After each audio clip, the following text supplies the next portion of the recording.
Ini yang saya temukan doa-doa seputar tidur itu ada 1, 2, 3, 4, 5, 6, 7, 8, 9. Ini mukhayyar pilihan. Zikir dan doa zikir seputar tidur. Ketika hendak berlindung di kasur teh bahasa lainnya namanya berbaring. Berlindung di kasur lain artinya di kolong kasur awak. Jangan salah paham ya. Maksudnya berbaring. Nah, doanya Subhanakallahumma Rabbi bika wadoktu. Jadi bacanya bukan Subhanakallahumma Rabbi bika, tapi Subhanakallahumma Rabbi. Maha suci engkau ya Allah, Rabbku. Bika wada'tu janbi. Dengan pertolonganmu aku meletakkan bagian sampingku. Jadi bika itu seperti bismillah. Jadi bika itu dengan memohon pertolongan Allah. Aku meletakkan bagian sampingku. Punten ieu sanes lebaynya. Mugi waya doa itu syariat. Pirage cek urang teh pirage nyimpen naon ieu tinggal ngagoler we. Henteu eta teh pertolongan Allah. Buktina ada orang yang salah gerakan nyerinya. Itu eta teh. Mungkin saja lupa dengan ini. Wa bika arfa'uhu, dan dengan pertolonganmu, bika teh dengan pertolonganmu. Arfa'uhu, aku mengangkatnya. Tuh. Ketika berbaring, tauhid kita meyakini dengan pertolongan Allah. Ketika diangkat, bangun lagi, itu pun dengan pertolongan Allah. In amsakta nafsi, jika engkau menahan diriku. Maksudnya apa tuh menahan diriku? In amsaktu nafsi, jika in amsakta, jika engkau menahan diriku, faghfir laha, maka ampunilah bagi diriku. Jangan kieu Bu. Banyak orang yang wafat ketika tidur. Kumaha lamun urang dikersakeun maotna keur kitu. Tah ieu doana. In amsakta nafsi itu artinya Allah cabut nyawa. Itu bahasa lainnya. Kan Allah yang menggenggam nyawa manusia itu kan. Ku Allah ditahan. Ya Allah upami urang maut nalika tidur, faghfirlah, ampunilah jiwaku. Wa in arsaltaha, jika engkau melepaskannya, maksudnya apa? Ku Allah teh dihirupkeun deui. Jadi ini menggambarkan dua kemungkinan orang ketika tidur. Kemungkinan pertama Allah tahan, wafat. Apa yang kita harapkan? Faghfirlah, ya Allah ampunilah. Kemungkinan yang kedua, ku Allah dipasihkeun deui ruhna. Orang tidur itu mati gak? Mati. Jadi orang tidur teh, makanya kehidupan manusia itu di dunia ada matinya, ada capeknya. Di akhirat mulai tidur, mulai capek di surga itu. Nah di dunia itu tidur saja mati. Kan teu walakaya mun tidur banyak. Orang tidur disiksa ge kan moal ngalawan. Artinya mati. Jika engkau melepaskanku atau melepaskannya, nyah ini kepada nafsi, jiwa sepenuhnya. Fahfadha, jagalah dia jiwaku itu. Bima tahfadhu bihi ibadakas sholihin. Dengan sesuatu yang engkau jaga hamba-hambamu yang soleh. Kita baca keterangannya di sini. Sebelum membaca zikir tersebut dianjurkan membersihkan kasur. Kalau baca hadis-hadis lain, Bu, sebelum tidur ibu sok ngareman lampu tara. Nah, tuangan sok ditutupan, pantau sok dikunci. Ayeuna kieu, kita melakukan itu atas dasar kebiasaan, aya pahala teh? Tidak. Tapi kalau kita melakukan itu ternyata ajaran Nabi, dapat pahala gak? Baik. Makanya niatan, cek Nabi pareman lampu, pareman. Cek Nabi tutupan panto dikunci. Kunci panto ge sunah Nabi itu. Kalau kita niatnya mengamalkan sunnah dapat pahala. Lamun niatna sieun aya nu maling, nah beda deui. Termasuk sebelum tidur itu sunnahnya bersihan kasur. Isi ngeras gitu ya. Pabalatak beresan heula. Itu sunnah Nabi itu. Ini di hadis ini. Sebelum membaca zikir tersebut, anjurannya bersihkan kasur mengingat Allah. B. Jika hendak berbaring ke sebelah kanan, nah ini. Jadi kita tidurnya berbaring ke sebelah, bacalah zikir tersebut. Sebelum belajar ini, ibu pernah baca doa ini sebelumnya? Nembe ayeuna aya keneh waktos berarti. Aya keneh waktos kamu ngamalkeunana. Baca doa ini. Subhanakallahumma rabbi bika wada'tu janbi wa bika arfa'uhu in amsakta nafsi faghfir laha wa in arsaltaha fahfadha biha bima tahfadhu bihi ibadakas sholih. Nu intina ini ada nilai tauhid rububiyah, ada nilai tauhid uluhiyah. Kita minta diampuni oleh Allah jika dalam keadaan wafat. Dan kita minta dijaga oleh Allah kalau Allah mengizinkan masih hidup. Kan bagus eta doa teh. Biasanya kalau sebelum tidur nu kapikir naon tah. Sukan tuang naon, tuangeun we biasa. Tah ieu tah doa ini. Yang kedua, kalau ibu-ibu tanya, sahih itu hadis teh, riwayat Muslim nomor 7067.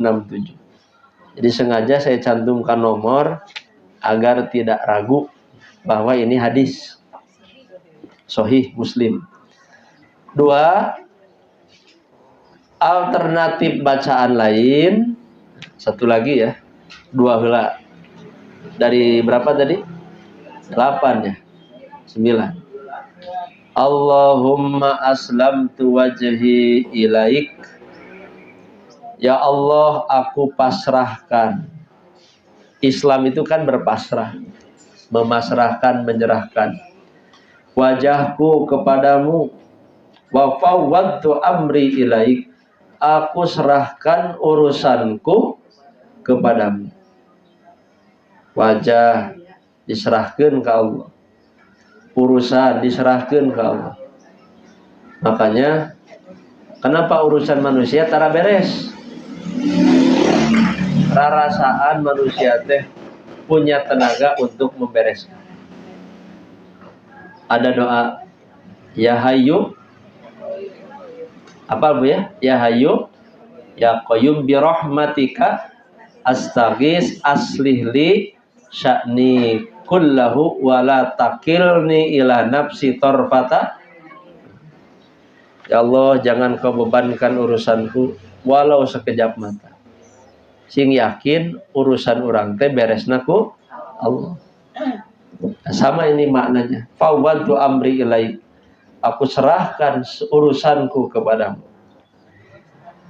Wa alja'tu dhahri ilaik. Aku sandarkan, aku lindungkan punggungku kepadamu. Nah maca doanya bisi tigubrak kan orang.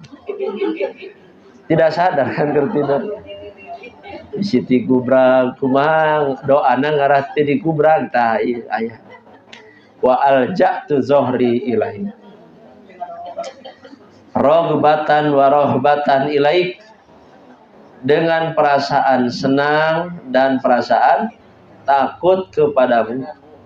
Ada rogbah, ada rohbah. La malja'a wala minja wala manja minka illa ilaik. Nah, ini tauhid rububiyah ini. Tidak ada tempat berlindung, tidak ada tempat keselamatan dari siksamu kecuali kepadamu. Tauhid tingkat tinggi. Allahumma amantu bi kitabikal ladzi anzalta wa bi nabiyyikal ladzi arsalta. Ya Allah, aku beriman kepada kitabmu yang engkau turunkan dan kepada nabimu yang engkau utus. Nah, ini refleksi ketauhidan. Makanya yang saya pelajari, zikir doa yang diajarkan itu hakikatnya apa? Menguatkan tauhid, menguatkan hubungan kita dengan Allah. Kalau hubungan kita dengan Allah sudah kuat, sudah dekat, teu aya nu hese, digampangkan semuanya ya. Orang masih merasa terbebani dengan beban hidup misal. Kenapa kira-kira? Tercaket sareng Allah gitu. Kenapa tidak dekat dengan Allah? Tara ngadoa, tara zikir. Makanya puncak dari zikir dan doa ini menambah kekuatan hubungan kita dengan Allah. Nah, keterangannya di sini, sebelum membacanya dianjurkan wudu seperti wudu untuk sholat. Jadi wudu itu bukan hanya untuk, tapi wudu sebelum tidur sunnah, bukan wajib ya. Kemudian zikir tersebut dibaca ketika berbaring ke sebelah kanan. Jadi umur ibu daraskeun, ieu teh bacana hiji-hiji atau duanana tiasa teh? Tiasa. Abdi mah hoyong duanana nu kahiji nu kadua dibaca, silahkan. Abdi mah nembe apal hiji tiasa. Jadi ini tidak bisa dibenturkan, bukan ditanding tapi disanding. Jadi dua-duanya boleh dibaca.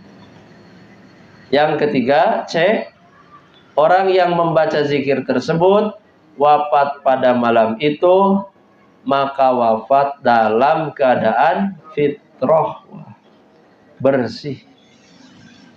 Tapi catatannya apa? Sambil dimaknai doa nate. Kahartos, oh doa nate kieu isina.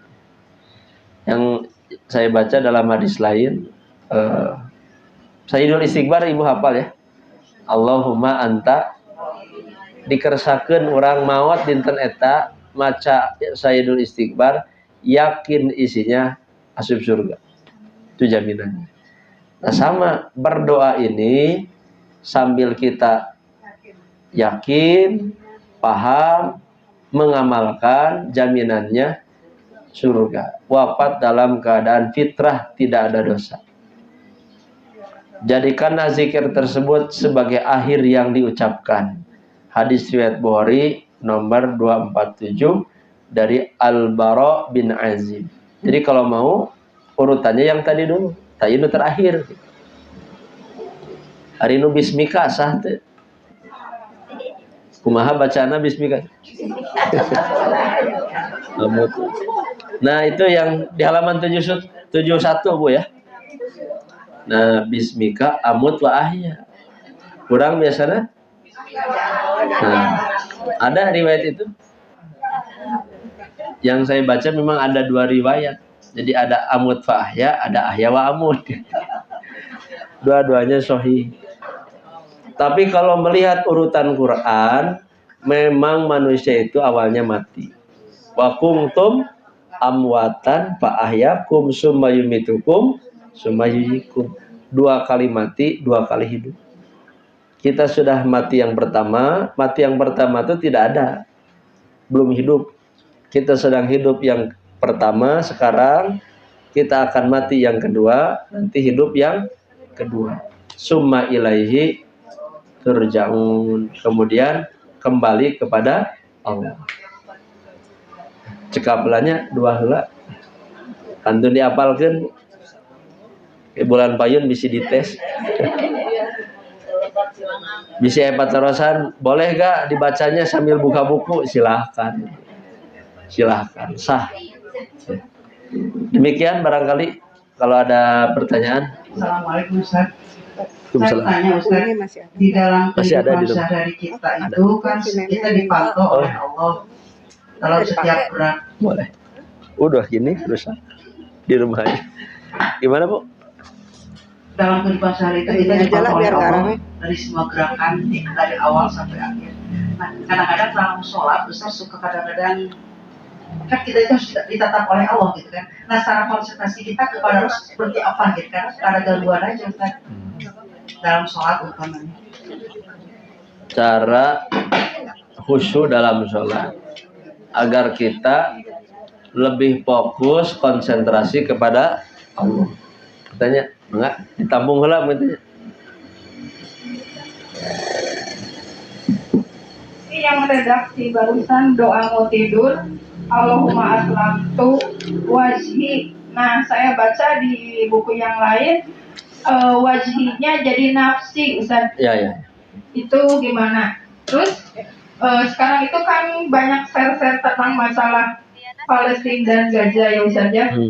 Nah, terus banyak yang mengutarakan tentang Imam Mahdi, Yajud dan Majud. Nah, itu saya nggak tahu, kurang paham gitu.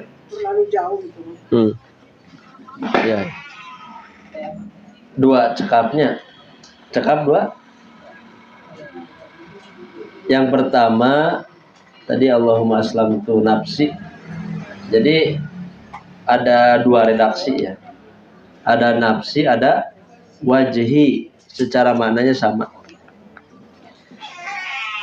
Ada 3 pertanyaan, saya jawab dulu yang kedua, apakah nafsi atau wajhi? Di dalam hadisnya yang saya kutip ini riwayat Bukhari nomor 247. Allahumma aslamtu wajhi ilaik. Tapi kalau ibu-ibu terbiasa dengan Allahumma aslamtu nafsi, itu juga ada riwayat. Secara makna esensinya sama. Wajhi, wajahku maksudnya keseluruhan. Kalau nafsi, jiwaku sama secara makna. Pertanyaan yang ke-1 tentang, nah ini rada panjang jadi terakhir nomor ini. Tentang Imam Mahdi, apalagi tadi? Ya, Ya'juj dan Ma'juj, terus Dajjal itu termasuk rangkaian ya. Ini dimensi akidah nih. Salah satu rukun iman, iman kepada hari akhir. Iman kepada hari akhir teh ternyata bukan mengimani hanya ketika di akhirat. Termasuk mengimani asratus sa'ah. Mengimani tanda-tanda kiamat. Tanda kiamat dibagi 3. Ada tanda yang sudah terjadi di zaman Nabi. Ada tanda yang sedang terjadi sekarang. Banyak wanita, sedikit perempuan. Ulama wafat. Zina di mana-mana. Khomer. Nah, kemudian termasuk itu. Tapi untuk kepastiannya kita tidak tahu. Kepastian kapan munculnya Imam Mahdi, kapan munculnya apa tadi? Ya'juj Ma'juj dan Dajjal. Tapi secara akidah keberadaan Imam Mahdi memang ada 2 pendapat. 2 pendapat.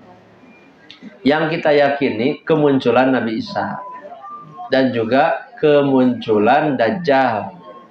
Tapi ini perkara gaib. Karena perkara gaib cukup kita imani, jangan terlena dengan kisahnya. Sebetulnya itu. Tapi harus mempersiapkan apa bekal kita. Yakini ulah kieu. Terus nungguan dajjal ari ibadah henteu. Nah, itu yang salah. Yakini keberadaannya sambil mempersiapkan diri menghadapi kehidupan akhirat. Kita tidak tahu kapan kemunculan dajjal itu. Ada orang yang suka cerita seperti itu ya. Hati-hati dengan sikap berlebihan. Maksud sikap berlebihan itu sudah mengatur waktu, mengatur alur kronologi, itu khawatir menyalahi nas. Di nasnya tidak disebut.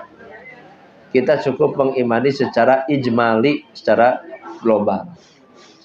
Nah, yang terakhir ada buku Bu, nanti kalau sempat baca judul nanti 33 sebab untuk cara untuk sholat khusyuk. Jadi ayat seberapa? Sedikit banyak. Jadi jawabannya 33. Bagaimana agar kita khusyuk? Saya jelaskannya yang global dulu ya, yang ringkas-ringkas dulu. Di antaranya yang pokok, agar semakin khusyuk di dalam sholat, semakin fokus kepada Allah, maka kuncinya ilmu tetap. Ilmu terus, ilmu tentang Allah, ilmu tauhid terutama. Tidak ada ilmu yang lebih wajib kecuali ilmu tauhid. Ilmu tentang ketauhidan, ilmu tentang keimanan, ini yang mendorong kita dekat dengan Allah. Membaca Quran, membaca hadis. Makanya syukuri ketika kita mampu melakukan itu. Yang kedua, kaitannya dengan sholat. Bagaimana cara sholat khusyuk? Pelajari fikih sholat. Kemudian juga bersihkan tempat sholat. Bersihkan pakaian sholat. Hindari hal-hal yang menghalangi kehusyuan sholat. Contoh, lamun sholat dina kayaan panas, hareudang, bau kesang, tong hayang buru-buru beres sholat, tahan dulu, segarkan dulu. Bagus kalau kita nyamannya sholatnya mandi heula, bagus. Nah, itu cara mencapai khusyuan. Termasuk lamun aya tuangan datang waktu sholat, naon heula dah? Eta muliana syariat. Di orang tuang heula. Kalau sudah disiapkan. Tapi kalau makanannya di warung, datang waktu sholat heula we. Nah, itu beberapa kiat untuk kehusyuan sholat. Secara garis besarnya, ilmunya tentang sholat kita pelajari. Termasuk bagaimana fadilah sholat. Sholat yang ikhlas itu sholat yang bagaimana? Sholat yang diketahui kenapa dia harus sholat. Kenapa saya harus sholat? Nanti baca padilah sholat, nanti bisa ikhlas. Padilah sholat itu apa aja? Sebagai tiangnya agama. Penguat agama itu sholat. Yang pertama kali dihisab. Sebagai penghapus dosa. Sebagai jalan menuju surga. Melahirkan ketenangan. Bahkan Rasul itu istirahatnya sholat. Ya Bilal, ari Nabi sholat.